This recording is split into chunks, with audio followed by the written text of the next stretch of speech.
Praise the Lord. നായക சொல்ல போற கதையின் தலைப்பு நல்ல சமாரியன். ഒരു മനുഷ്യൻ എരികോവിലിരുന്ന് യെരുശലേമിലേക്ക് പ്രയാണം ചെയ്തുകൊണ്ടിരിക്കും போது கொள்ளையர்கள் வந்து அவனை நல்லாയിട്ട് அடிச்சு அவன்கிட்ட இருக்க பொருட்கள் ஆடைகளெல்லாம் எடுத்துட்டு போனாங்க. அந்த ஆளை அப்ப அந்த வழியா லேவியர் போனாங்க.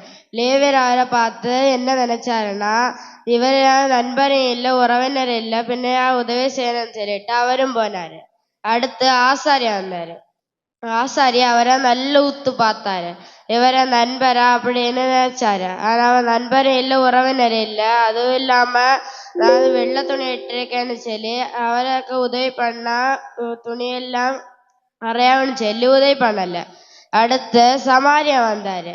அவர் அந்த உயிருக்கு போட வேண்டியிருந்த மனுஷனை பார்த்து, உங்களை யார் இப்படி செய்தன்னு சொல்லி வெள்ளாங்க கொடுத்து தன் கழுதையில அவரை எடுத்து நல்ல ஹாஸ்பிட்டல்ல கொண்டு சேர்த்தாரு. அதுக்குள்ள எல்லாம் காசையும் அவரே கொடுத்தாரு.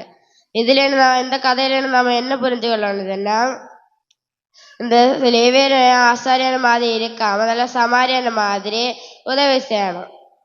Praise the Lord.